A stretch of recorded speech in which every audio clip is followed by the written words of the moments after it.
Cool. I think we can get started. Okay, so hi, all parents. Welcome to the number 27th Educational Forum of Camp. And today we have the pleasure to have Dr. Brian Dean, who is the director of USACO program.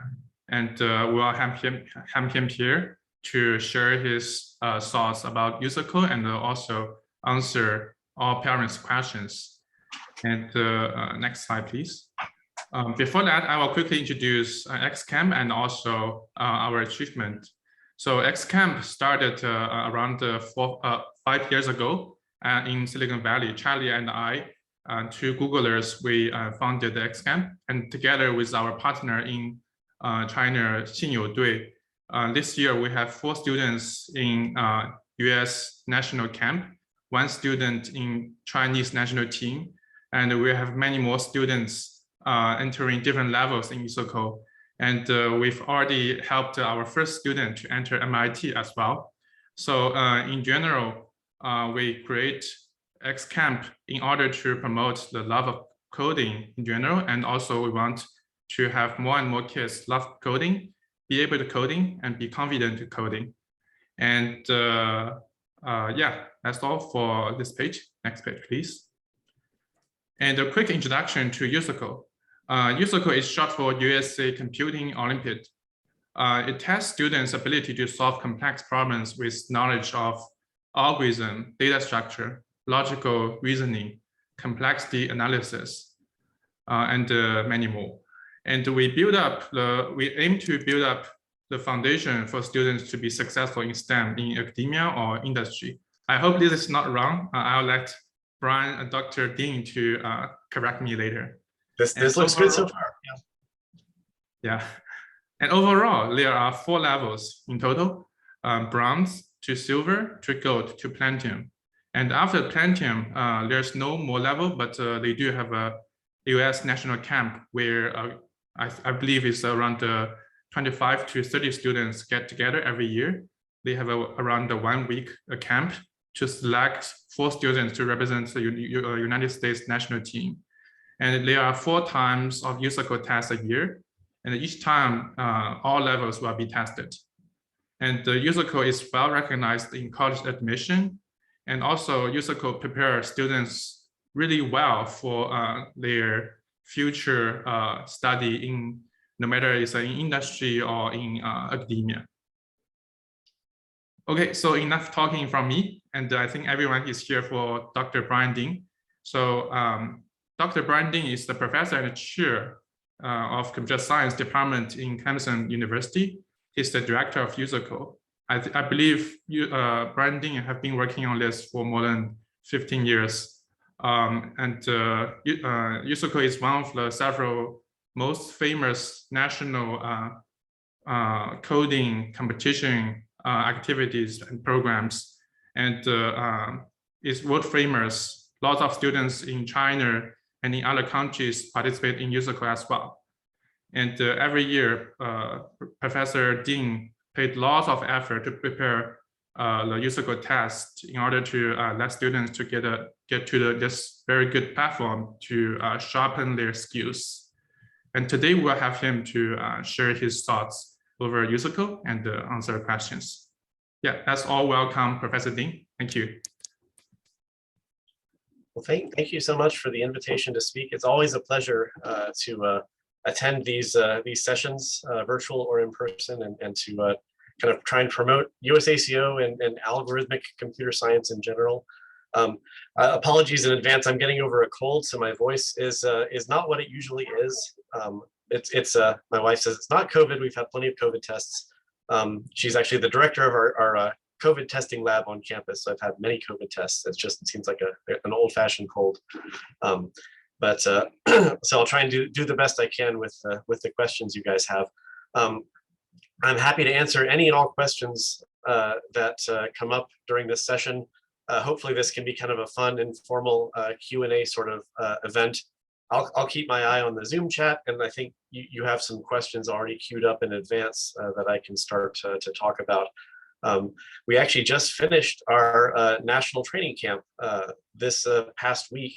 So we were very excited to see we had 30 of the best high school computer science students in the country come to my university, to Clemson University, to train and work on competitions and generally just to kind of improve their knowledge of computing. It was a lot of fun, I think, for all involved, and we had some of our students coming from Camp training, so that was exciting to see.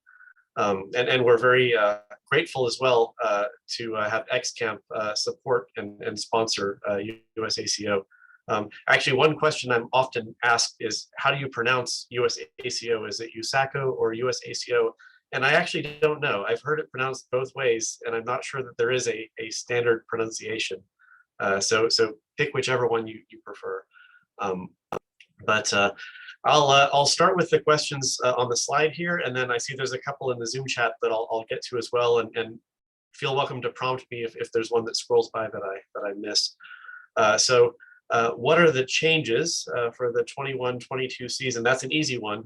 We're hoping that there won't be too many changes in terms of the usual format of our contests. We're probably going to still have the usual 4 contests over the next season, starting in December and then January, February in our national championship contest in March. One recent change that we will hope to continue is we're going to be also selecting a cohort of top female students in the US to attend our training camp and ultimately to contend for slots on the US team that represents us at the European Girls Olympiad in Informatics. It's a new Olympiad that just launched last year in Europe, and we're excited to be invited as a participating country. I think this will hopefully help a lot in terms of resolving some of the stubborn gender disparities that we see at the high school level in computing. We've sent a team virtually last year, and we've already picked our team this year. So we're very excited to be able to send teams this year, not only to the IOI in August in Indonesia, the International Olympiad in Informatics, but also the European Girls Olympiad in Informatics in Turkey in October. So that will be very exciting to field 2 teams, and we're excited about continuing that trend moving forward. It's nice to be able to expand our camp to have both cohorts training with us. So topic 2, how to prepare for USACO contest. There's quite a bit one can say here. I think there's kind of no magic formula for training and getting better at algorithmic programming. It really is just a function of the amount of effort and practice one puts in. The more practice you put in, the better you get. So practice makes perfect. That seems to be the trend that we've seen with all of our top students. The ones that do the best are the ones who have actually solved lots and lots of previous problems and participated in many different contests over the years. So there aren't that many shortcuts, unfortunately. But there are lots of good resources available to help with preparation. So there are certainly programs like XCamp that can provide very good training to help get you started. There are also very many good online resources. So a group of our students recently put together a site called the USACO Guide that seems to be very effective. It has a lot of very good content in terms of guiding students through the different divisions of USACO contests, from bronze through silver through gold. So you can learn the appropriate techniques for the division that you're currently in and continue to improve as you advance. Also, a very good way to improve your skills is just to work through historical problems. So online, you can find thousands of old Olympiad style problems and their solutions. And part of the challenge there is there are so many problems out there, knowing which ones to attempt can be sometimes a bit daunting. But you can look back even on the USACO website. We have about maybe 10 years worth of historical problems. And that's a lot of problems, because it's 4 contests per year, 4 divisions per contest, about 3 problems per contest. So there are hundreds and hundreds of old problems on our website alone, which have full solutions and which also allow you to submit your code and have it judged as to whether it receives full marks or if it doesn't receive full marks. Usually when you submit your code, you're graded on whether your code solves all the test cases within the requisite amount of time. And if you guys have more questions about the structure of these problems or contests, I'm happy to go into more detail. But there's a lot of old problems out there, and probably the best way to get a sense of what are USACO problems like? What are bronze problems like? What are silver problems like? What are gold problems like? The best way is to look at historical problems from those divisions and to practice on them. We don't really have a written syllabus that lists out the exact techniques one must know to solve these problems, because it's almost impossible to write down a list of exactly the techniques one needs. There are certainly some kind of standard ideas and themes in each of our divisions. So when students start out in our contests, they start out in the bronze division, which is the easiest division. Although recently I've received a lot of feedback that says that bronze and silver have been getting more difficult than they should be. So I'm hoping to kind of push back and make those divisions a little bit easier for beginners. The bronze division ideally should be accessible to students who have just learned to program, but that don't have any formal training in algorithms or problem-solving techniques. The problems in the bronze division are such that a student can ideally kind of figure them out in real time, just thinking on their feet, without being familiar with a lot of advanced techniques. And so once you then advance out of the bronze division into silver, that's when you have to start learning about kind of simple algorithmic techniques and simple data structures. And then once you advance out of silver, you get to slightly more advanced algorithms and data structures, techniques like maybe dynamic programming or shortest path algorithms and graphs, some relatively standard, but maybe slightly more advanced techniques. And then when you reach the platinum division, which is our hardest division, the problems there are quite challenging. They're often what we call combination problems involving several different techniques in play all at the same time. And so those will be challenging to the best students in the world. So they're very, very challenging problems. But the best way to get a sense of what types of techniques are involved in those different divisions is to just look at historical problems and work through them and look at the solutions. And you'll start to get a pretty good sense of the types of problems you typically encounter. Also, the USACO guide does a pretty good job of enumerating some of the common techniques and ideas and algorithms that you're likely to encounter in each division. So topic 3, benefits of attending USACO. So there are many actually. So there are some kind of obvious ones. College admissions officers know about USACO. They very much respect having a high standing in USACO. I talk regularly with college admissions officers from top universities, and they are always very impressed with our students. So I think in terms of college admissions, this is a benefit. But kind of more than that, I think it trains you in how to solve problems and how to think and how to invoke, I guess a popular term is computational thinking. How to think like a computer scientist, how to break down problems and use abstraction and compartmentalize and kind of think step by step and kind of debug your thought process as you go. How to kind of apply reasoning and problem solving the way that computer scientists typically do. And this is being touted now as a skill that not only is relevant if you pursue computer science, but in many other disciplines, people are realizing that this style of problem solving can have a lot of value. So learning how to kind of think about these sorts of problems and kind of these problems, they're not easy problems. They require out of the box thinking. There's often no kind of cookbook way to solve the problems. This is not about like rote learning. This is about legitimate problem solving. This can be very valuable moving forward, no matter what discipline you go into in terms of just improving your problem solving skills. Furthermore, it improves your computing, programming, and math skills. Those are absolutely fundamental in many, many different disciplines. If you go into advanced physics or chemistry or engineering, or even fields in humanities and whatnot, you'll often find mathematics and computing to be an integral part of those other fields. So you might hear the phrase computing plus X kind of thrown around, and mathematicians will say the same thing, mathematics plus X.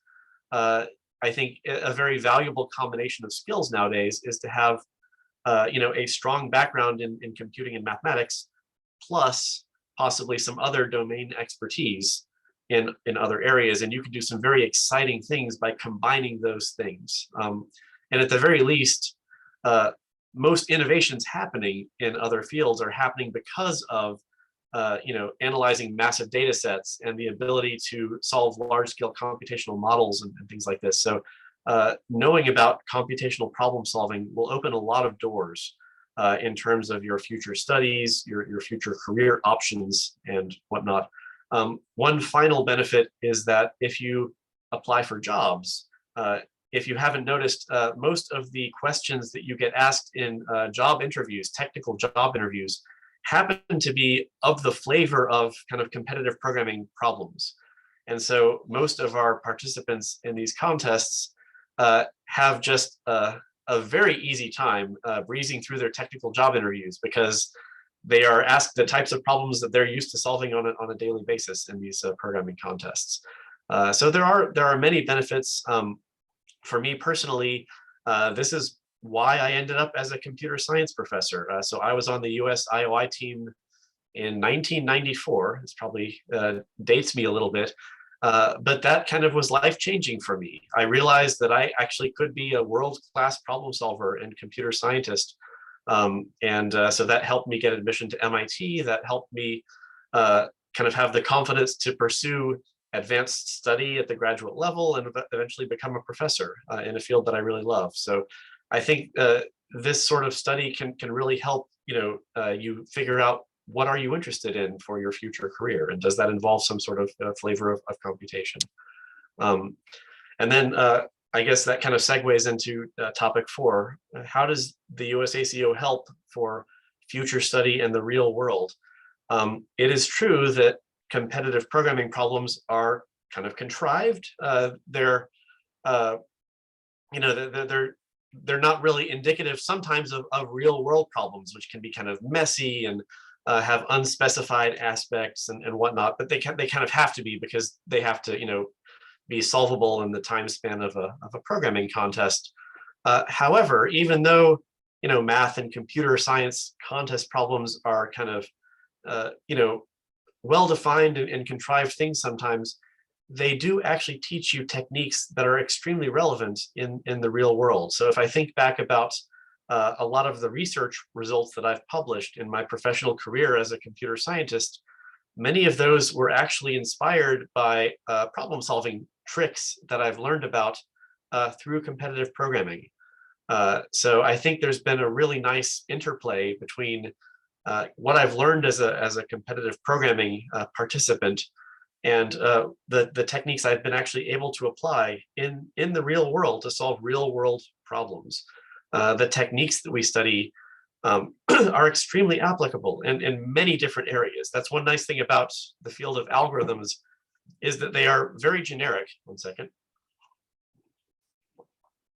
The algorithms that you learn for these types of problems can be applied very broadly to many, many different fields of application.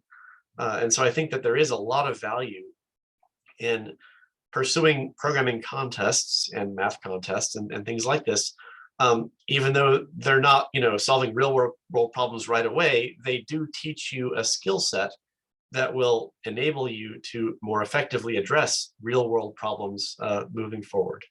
And then any USACO program recommends in terms of training and whatnot, I would recommend look at the USACO guide, participate in other programming contests. There are lots of them out there.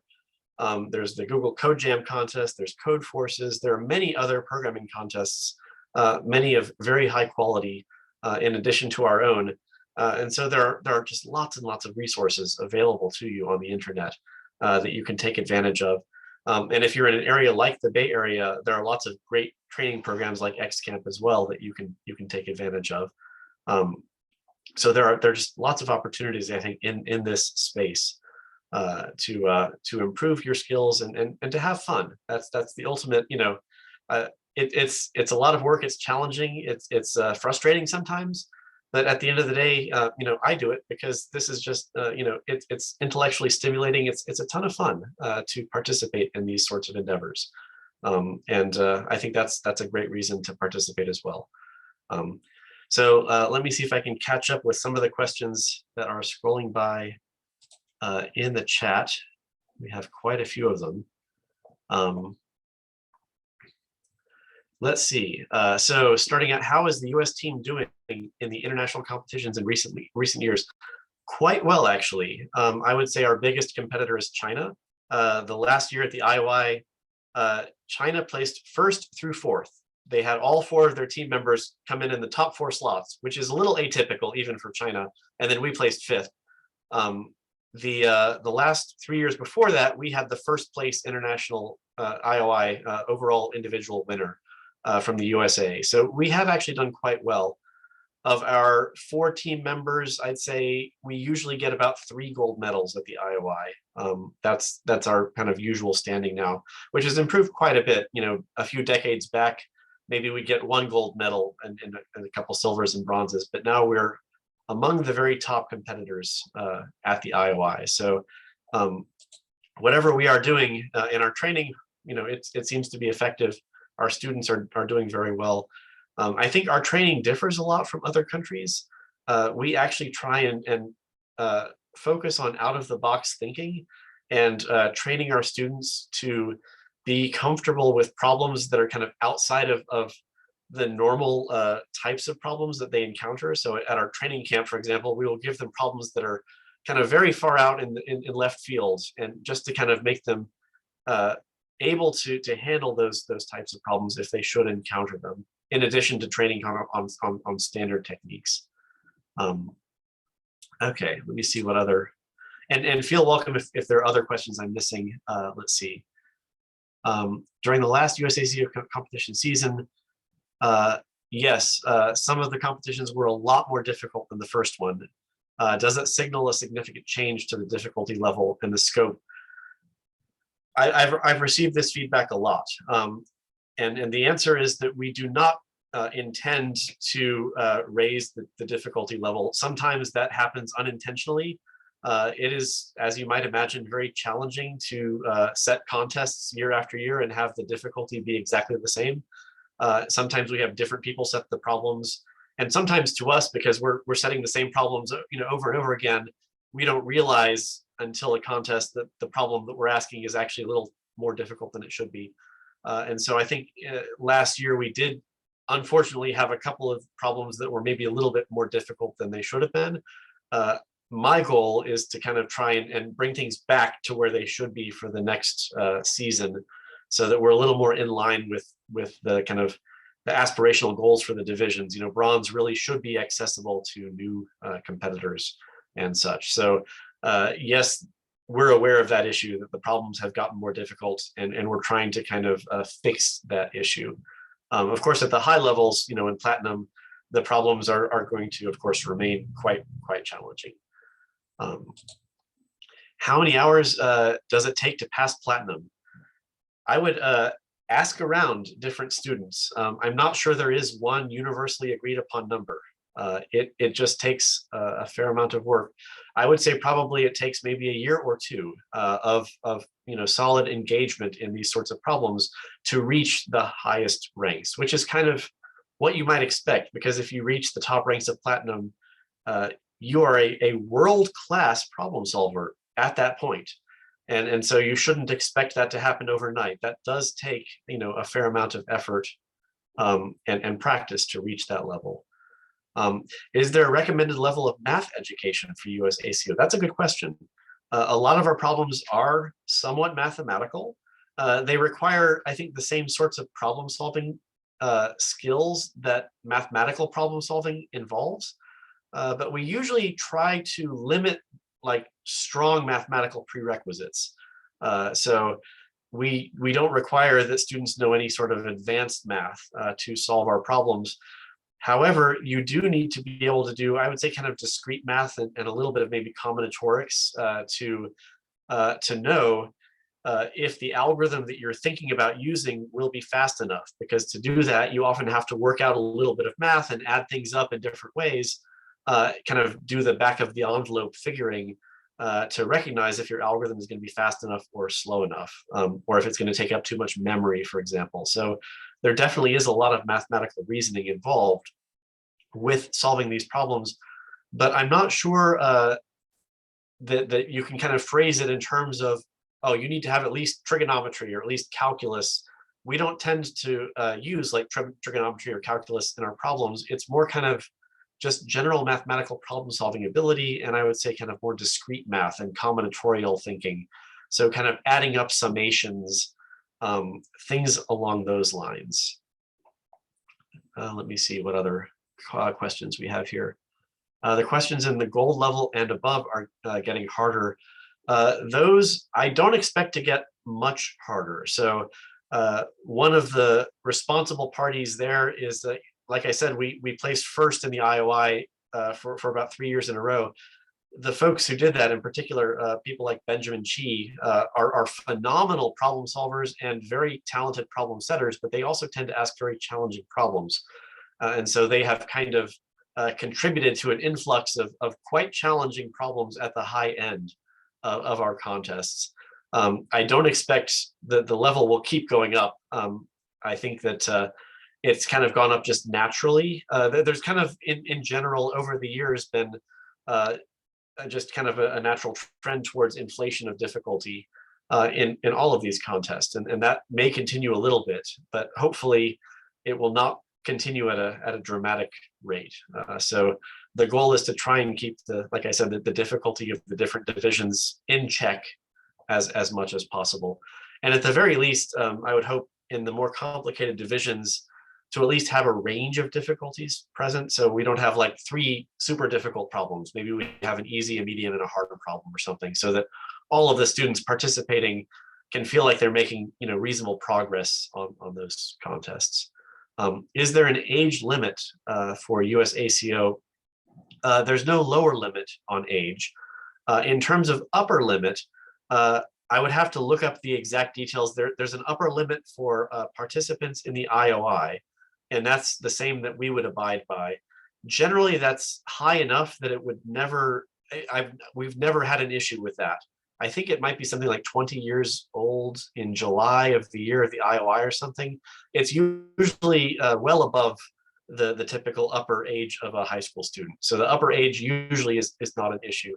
And there are no lower age limits. For 7th grader, what to start with to prepare for the competition, which language, Python or Java? Also a good question. We have a lot of students who have been successful in both languages. I think Python may be a little bit more beginner friendly, perhaps, although Python as a competitive programming language has maybe its limitations later on, because while you can solve maybe bronze and silver level problems effectively with Python, when you get to the upper levels, Python may not be fast enough to solve every single test case. We do inflate the time limits for Python and Java to give them at least some amount of like fair standing against languages like C++, but that may not be quite enough even for Python in particular to solve every single case. So towards the upper levels, our students usually eventually transition to C++, although a few of them still use Java at that point. In the lower levels, we do see a lot of students using Python and effectively. And in terms of popular languages nowadays, Python is a good choice because that's kind of the de facto language of data science, which is extremely popular right now. So that would be a fine choice. Ultimately, I think our hardcore competitors usually gravitate towards C++ down the road. Is it possible to see the acceptance rate percentage for a question to get an idea of how difficult the problem is? At the moment, we don't have that, but that's not a bad idea. maybe I'll consider adding that in actually to our historical problem archive, so that you know when you're looking at a problem, is this a difficult one? Is this an easier one? That's a very good idea, actually. I'll make a note of that. What grade is best to start USACO? I think anywhere in high school is probably reasonable. If you're starting out your senior year, it may be a little bit late to reach the very top ranks, because it does take time to improve and everything. A lot of students we see starting fairly early, like 8th or 9th grade. But if you start later than that, that's not a problem. I think you can succeed and go quite far, even if you begin your competitive programming journey a little bit later on as well. Let me see.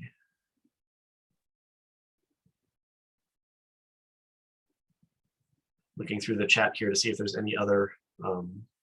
Oh, and it looks like the students have also taken it upon themselves to rate many of our different problems. So they have kind of a student-generated rating of how they think the problem difficulty is. Which factor plays the most important role in acing USACO competitions? Knowledge, creativity, speed, or else? It is a combination of those things. You have to have kind of deep knowledge. A lot of problem solving is kind of pattern matching. It's being familiar with problems that look similar to the problem that you're studying. So kind of a lot of familiarity with past problems can help. Speed can definitely help. The more you practice, the better you get at implementation and implementing ideas fast in a bug-free manner. And then creativity. A lot of times you'll be faced with problems you've never seen before, and you really do have to think out of the box. And so all of those things are important. I'm not sure there's one feature in particular that I would call out over the others. Let's see. Okay, questions collected. If I use Java, can I come to camp? Yes, we have quite often people who come to camp that program primarily in Java, and that's not a problem. We usually try and nudge people towards C++ if they have the ability, but Java is certainly a valid language for making it to camp. I've talked about the math background for succeeding in USACO. Let's see, is there anyone who could provide some personal suggestions for the next step towards bronze level preparation? Really, I think being just good at programming and then work through a couple of historical bronze problems. I think there's some nice bronze problems out there. There's a few that are tricky, but there's also a few that are nice, that really do kind of give you a nice sense of some of the tricks and ideas that will help you in these sorts of contests. A lot of bronze problems, they don't involve like very heavy techniques, but they involve just being able to kind of have clarity of thought in how you translate an idea into code. A lot of times the problem almost suggests the answer if it's like a simulation problem or something. A lot of times the input sizes for bronze are small enough that you can kind of do an exhaustive search of some sort. And as long as you can code that up, you're in good shape. So really just kind of practicing with a few historical bronze problems is the best way to get comfortable with that type of problem. And I think I've addressed the others here. Let me see. Is C++ a difficult language to learn for a 7th grader? C++ is a difficult language to learn as a college professor. C++ is just a horrible, horrible language when it comes down to it. The specification is about 1,000 pages. It is, if you want to completely master C++, you're in for a bumpy ride. However, if you want to kind of learn enough C++ to be effective at computational problem solving, you can learn kind of a minimal subset of C++ that is enough to still be able to write very clean code, very effective code, where you don't have to know all of the esoteric rules about C++. A lot of the complexity with C++ comes into play when you're writing enormous programs, and using all the object-oriented features of the language. Most of the competitive programming tasks involve much shorter programs, and you're just using standard data structures from the libraries and a much more minimal subset of the language. So I think that the extent to which you need to learn C++ for competitive programming, it's a lot more manageable than kind of the full-blown C++ that you would need as a real software engineer, say. For computer majors in universities, what are the common languages they learn? C++ is still very relevant. Python is being taught, and Java are probably, I would say, the biggest ones. So the same ones that will be accepted at USACO. Oh, thank you for reproducing the IOI contest eligibility. So 20 years old on 1st of July of the year of the IOI they appear for. Let's see.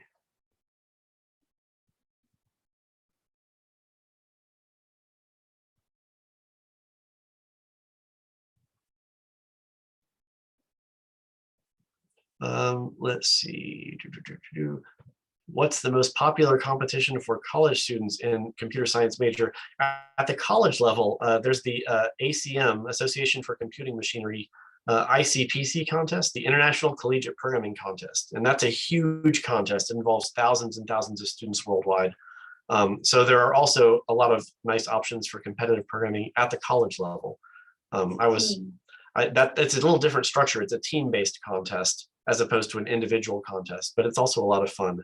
I was on the MIT teams for that at the World Finals back in the mid-90s, and I really enjoyed that contest as well. How many girls are accepted into the camp or become a finalist? Our target for this camp was to bring in a cohort of 8 female students. We managed 7 because we had a few that had conflicts and couldn't attend. We extended, enough invitations. And so moving forward, I think that's roughly the number that we're going to be inviting to our camp. From that set, we choose a team of size 4 to represent us at the European Girls Olympiad in Informatics. It is possible if we obtain more funding, and we've talked about this, that we could potentially expand a little bit farther. But that's kind of where the numbers are currently sitting.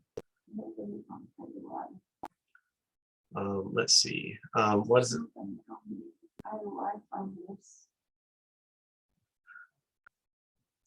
What's the best online judge website to practice USACO problems? Well, the USACO website has its own online judge. In fact, that's probably the best one for USACO problems in particular. There are lots and lots of other online judges, websites where you can submit programs and have them judged as to whether they're correct or not. Many of them are more extensive than ours, and they may have problems from other contests like old ICPC contests or whatnot.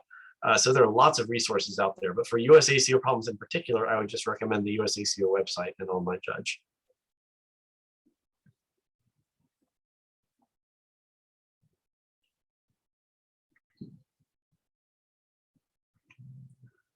Let's see, a quote, "My kids studied all the knowledge, but they cannot get the problems passed. What's the reason and what's your suggestion?" Part of that could be the difficulty increase that we saw last year, where we had a few problems that were a bit more challenging than we would have hoped. So hopefully that will correct itself next year as we try and push the difficulty back to where it should be. The other thing is, though, it is very possible these problems, they don't, there's no cookbook way to solve these problems. There's no formulaic way to guarantee solving a problem. Even if you have practiced a lot of problems and have a lot of background knowledge, it is very easy to look at even an easy problem and not see how to solve it. And this is, I guess, if there are students on the call, very important to realize it's very easy to beat yourself up, in terms of your ego, where you look at a problem that should be easy because it's an easy contest and you don't see how to solve it. And then after the fact, you look at the answer and it's like, oh, that was so easy. Why did I miss it? I must be so dumb. This happens all the time. This is kind of the way algorithms works, is that in retrospect, everything looks easy. It is very common to just not see the trick or the insight that you need to solve any given problem. So you can have a very strong background and still very easily miss things. That's common, and it can be frustrating. I'm not sure what's the best way to remedy, other than just the more practice, the better you will get. There is randomness involved, so on any given contest, you can have a good day or a bad day, of course. But the more experience you have, generally, the better you will do. But don't be frustrated if you have an off contest. Everyone does that. I could talk about my first programming contest was in 1987, And I'm still sore because I got second place because my diamond out of asterisks had one too few asterisks in it. And I'm still bitter about that. But it's very easy to have an off day at a contest. And that just happens. And you have to kind of just have the ego to make it through that and realize that these problems can be challenging, even for supposedly easy problems. And in retrospect, they all look easy. So don't let that discourage you, please. C++ 11, 17, and 20. We support C++ through 17 now, I think. There are some nice features that are introduced in different revisions of the language in C++. And so those can sometimes be worth learning. Generally, though, even if you know C++, just the C++ 11 standard, that usually is sufficient, plenty sufficient for any of the problem-solving tasks that you need for competitive programming. You might be able to streamline things a little bit with some of the extra tricks in the future standards, but I wouldn't say those are super necessary.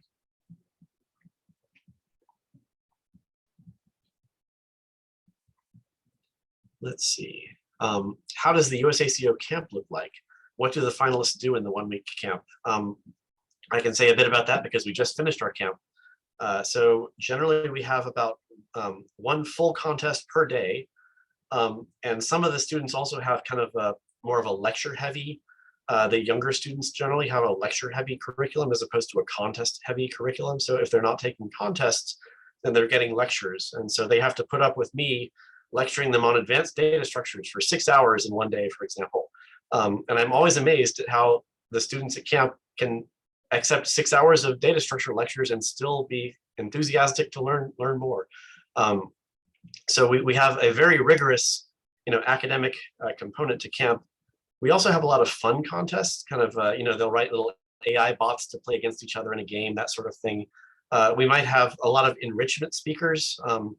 So we had, speakers coming in talking about advanced topics in algorithmic game theory and artificial intelligence, in computational finance, lots of kind of advanced topics from industry and academia. And some of those we sometimes couple with kind of challenge contests as well to kind of expose students to more advanced aspects of computing that are not necessarily in the USACO curriculum. But the point of camp is not just, of course, to learn how to succeed at the IOI, it's to kind of inspire students more generally to appreciate all that computing has to offer so that they can consider advanced options in computing. We also do a lot of fun activities. This camp we had, so if you're familiar with our kind of whimsical cow theme behind all of our problems, we had an ice cream challenge where the students went to the Clemson ice cream lab in our food science department, and they had to design novel ice cream flavors, and the winning ice cream, they actually made those ice cream flavors and everyone got to try them. We sometimes, we saw a documentary about bias in AI and had the students participate in a discussion session about kind of what their thoughts were on kind of AI and bias in AI and computing. We have just a lot of fun activities as well. So we'll do some outdoor things to get us out of the computer lab and to kind of encourage the group to bond a bit.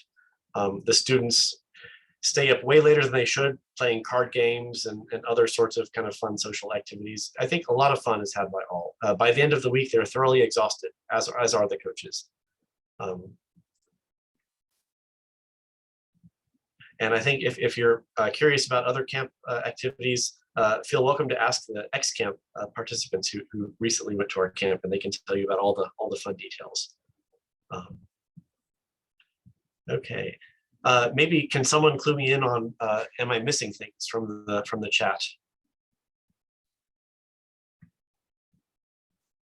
Yes, I saw one question is interesting me too.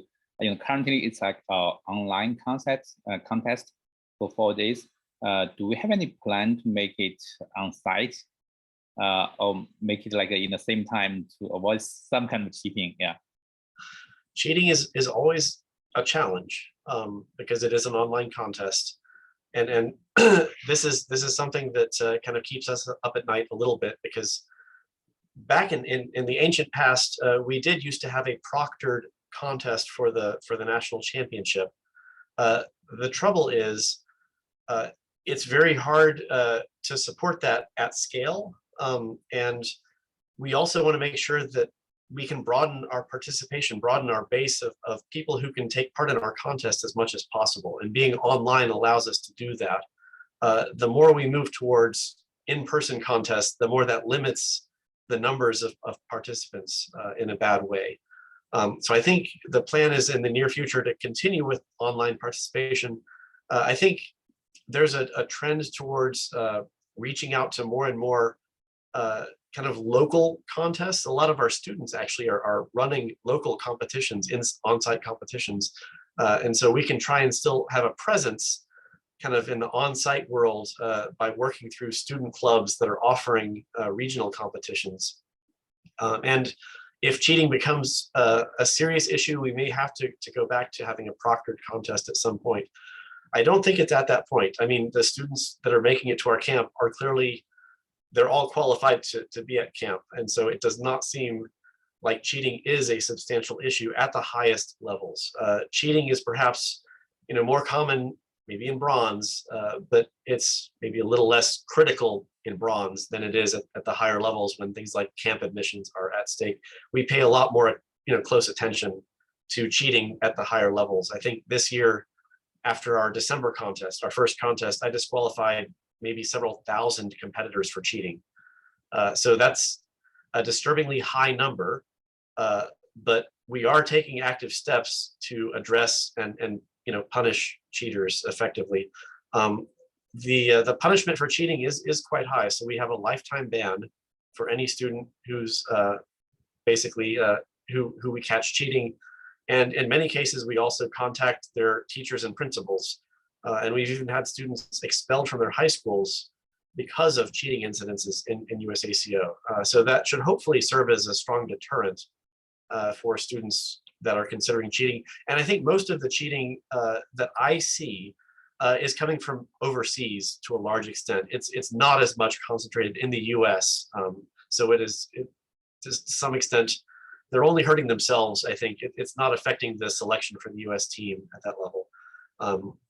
But yes, that is a real issue, and it's something that is on our, near the top of our agenda to make sure that we keep tabs on.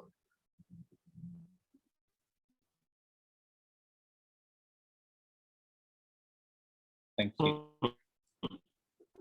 Citizenship. Yes, you have to be a US citizen or permanent resident to qualify, or you have to be if you're a foreign student, you can qualify for the US team if you are attending a high school in the US the year before that IOI. So it is possible to also be eligible if you're a foreign student.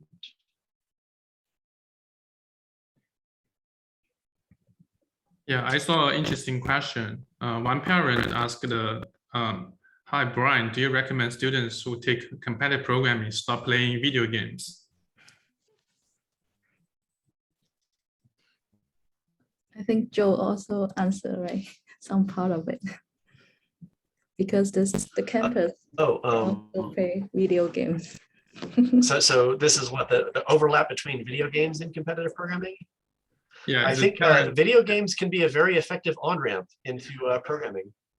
In fact, that's, when I was in middle school and high school, I would write video games for my friends, and it was a lot of fun. And I think that helps you learn how to. Writing video games is certainly fun. Playing video games, actually, playing video games does involve a surprising amount of problem solving and thinking around how to navigate through problems. So it's not a complete waste of time, as some people might think. It maybe is not something you should spend 24/7 all of your time on. But I think there are a lot of video games out there that do encourage problem solving activities as well on the side. Yeah, thanks. Another question would be, hi, Dr. Brian, could you give us some success story for students who are successful in USACO in the past? What do they do after college, and how did USACO? Oh, great question. Yeah, so we have a huge alum base now, and they are doing very impressive things. So if you look at academia, we have people like Percy Liang at Stanford doing natural language processing as a UC Berkeley, doing some very exciting machine learning stuff.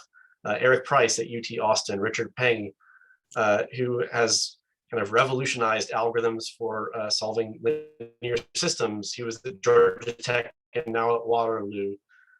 So there are, our students are in very high profile places in academia and doing very impressive things. Some of the most exciting research results in computing are due to USACO alums.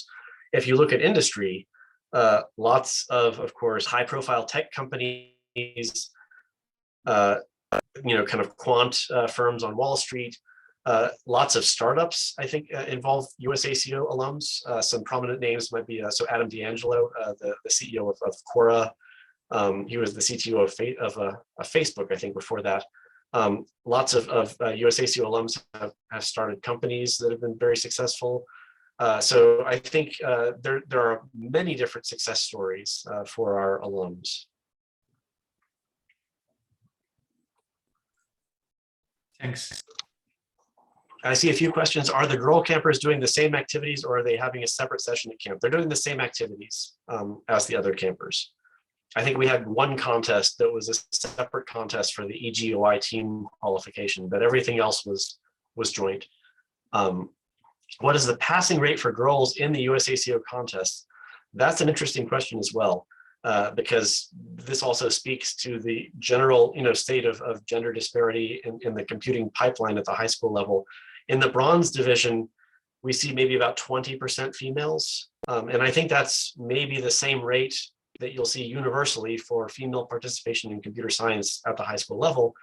However, by the time you reach the higher levels, gold and platinum, they do drop out. And this is something that's definitely of concern to us. And we would love to see if we can address this or hopefully the fact that we have the EGOI as a possible goal at the end will help bolster female participation numbers.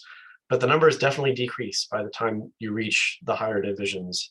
And that's something that we would love to see answers to how to address. Oh, if a student reaches gold, silver, platinum level, does that mean you could skip some classes in college? Quite possibly. If you're a platinum level competitor, you will probably have a very easy time in an undergraduate algorithms class, for example. So you might consider testing out.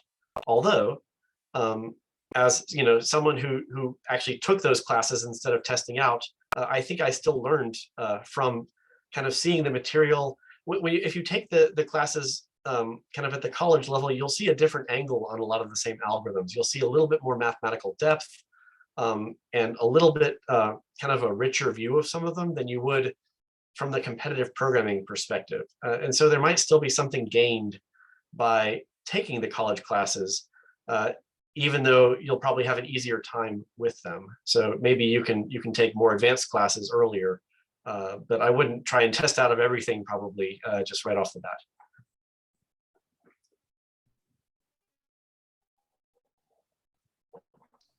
So how are campers selected? Usually it's it's purely merit based and throughout the season. And usually it is the top competitors in the platinum division that we select to invite to camp.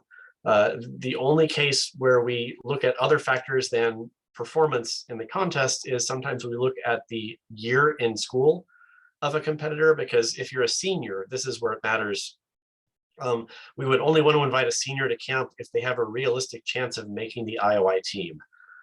Because otherwise, training a senior, they're going to be gone next year. So seniors have a slightly more rigorous cutoff than the rest.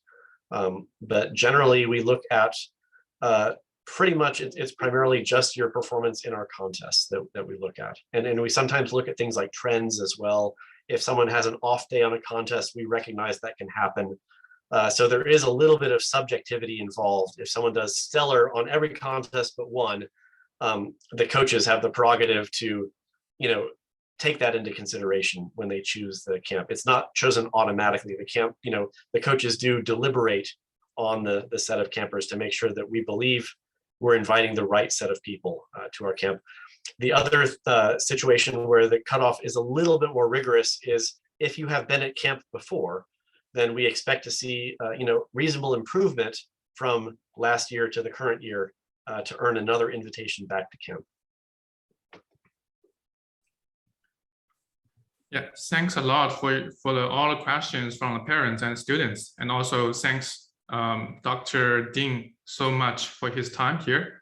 And I want to take the last several minutes to ask something specific to XCamp. So as USACO director, how do you see XCamp and how do you expect XCamp to contribute, or say like to USACO? What's your expectation for educational institute like XCamp? That's a good question. It's a challenging question because we want to make sure from a USACO, kind of my position as director, I want to make sure that there's a level playing field, of course, for all competitors. And many of our competitors from different geographic regions don't have ready access to learning resources like XCamp. And so we want to make sure that while we do want to work with organizations like XCamp, we want to make sure that we do so in a way that provides kind of equal opportunities to all students who are interested in participating in USACO. I think the main thing we can do is sessions like this, where we can, because XCamp has an audience of students and parents who are interested in this area, we can reach out and connect with that audience and help answer your questions and hopefully provide some inspiration and motivation and advice for how to participate and how to succeed in our contests. And then of course, we would love to have XCamp looped in. We've had some discussions about this in the past, maybe in sending people to our camp as coaches or contributing problems to our contests or things like that, because you have a great amount of technical expertise in XCamp and other organizations that are similar. And so I think hopefully USACO could help leverage those things as well. So I think that there is a lot of mutual benefit that can happen with XCamp contributing to the talent base that feeds into USACO, and USACO can help provide guidance and motivation and whatever resources and help we can to XCamp, being as fair as possible to other organizations and other students without access to those organizations as well. But I think this is, it used to be there weren't that many organizations other than just a small handful in the Bay Area, and there are more and more of them now. So I think this is a question that we should think about maybe in more detail. How can we develop stronger partnerships with these organizations? Because USACO is kind of detached from the actual students in a way that's kind of frustrating sometimes. Everything we do is online, and it's nice to actually have students in the room in front of you sometimes and have in-person events and whatnot. And maybe we can kind of work with XCamp and other organizations and student clubs more in the future to kind of have more of an actual in-person presence in some way. So this is definitely a conversation I would love to continue having. That's great. And I do want to mention that we have students from Austin, from Seattle, out of Bay Area, and we also have students in the East Coast, such as Michael Huang, who entered the camp this year as well. He's from Massachusetts. And yeah, going forward, we would like to expand this to more areas. As Dr. Ding said, we want to provide more equal opportunity to all and also to broader audience. And as a last question, would you please say something to our kids here, to parents here, especially to the girls students here? Oh, just about in general? So yeah, like in general, like how you like from your point of view, like all the students here, they have passion in coding, they love coding, and they see USACO as one of the very important goal, one of the important milestones, and yeah, probably encourage them. So I think doing what you love is very important, and it's really exciting to see this large of a group of participants. I think this is probably the biggest Zoom call I've ever been on. I've done a lot of these info sessions, but it's really heartwarming to see this large of a group of people who are passionate about programming and algorithmic problem solving. I think participating in these activities, it changed my life. You know, I kind of never would have imagined that I would be where I am today had I not participated in these sorts of activities. It's given me all sorts of advantages and opportunities, I think, that I would not have otherwise had. And it's just been a lot of fun to participate in these sorts of contests. I met a lot of fascinating people, some people that I have been extremely inspired by. There are some remarkable people in this area, and you can view that as, wow, I'm never going to catch up to those people, or you can take them as kind of role models and a source of inspiration, and say, maybe one day if I work hard enough, I can compete at that level. I think, like I said, there's no magic bullet to getting better at this sort of thing. I've never met a student who just overnight was a magic. It takes effort and it takes hard work to get good at this sort of thing. And so stick with it, and you will get better. It definitely takes time, and you will improve, just like with any other sort of skill. So I'd encourage you to keep at it. If you have interesting ideas for problem in your thoughts there, maybe we'll set one of your problems on one of our contests in the future. But in general, thank you for your interest in USACO, and hope to see you at camp one day. Thank you so much, and thanks all the audience here today.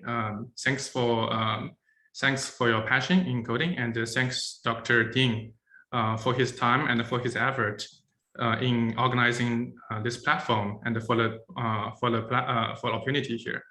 And XCamp provides weekly class and also summer camp to train students. If you are interested, please contact us.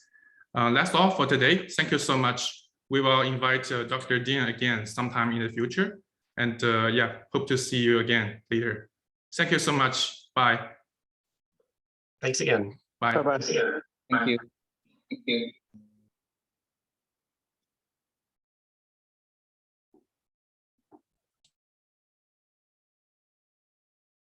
It's a great event. Thank you.